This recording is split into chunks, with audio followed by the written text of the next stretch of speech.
I remember I really, for some reason, I wanted to be like a TV and film snob. I don't know why. I wanted to be like, I've seen everything, you know. Right. Did you go through the IMDb top 100 phase? God. I feel like everyone's gone to this point. Yeah, everyone in uni. I feel like uni was a big... It was because I just finished watching like 24 and Prison Break, and I was feeling like, man, I'm such a TV connoisseur. I've watched Prison Break and 24. So I went through the list, and Death Note was like 8th or something at the time. Oh my god! Wow. And I this must have been like 2012, 13. Yeah. Right. And I skipped it initially because I'm like, I'm not watching fucking cartoons. I'm a grown ass man. I grew up because I watched real shows. Again, because like my parents and all my family and cousins and whatever, like they were telling you like, dude, stop watching cartoons. Right, you're an adult, right? So I initially skipped it, but for some reason I did a double take like 2 or 3 weeks later. Read the synopsis and I thought, okay. This sounds pretty fucking sick, actually. Yeah. And if it's in the top 10, it's got to be pretty good, right? Yeah. Watched one episode.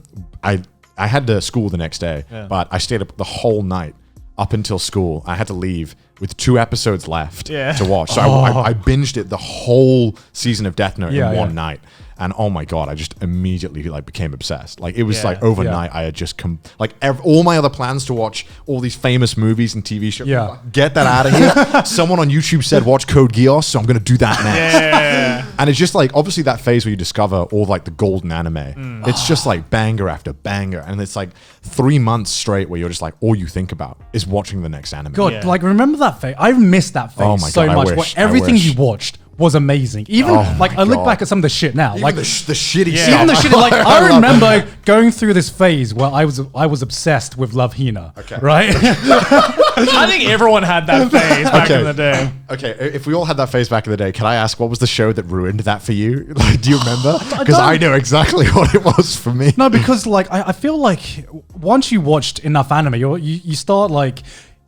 Do you remember the feeling of The Void, right? Yeah. The Void where you watch this really, really good show and you're like, no one's going to top this. Nothing's going to top this. And you just feel empty. And then you hit Jimbo Wo. Come on. and then the more shows you watch, the more that void shrinks until like you find the next amazing show. And then you were like, and then you watch enough and then you find like your top 10 favorite shows. And then that's kind of when it starts cementing for me to the next phase where you start watching stuff and it's not as good a feeling as when you first started. So what was it for you then? School days.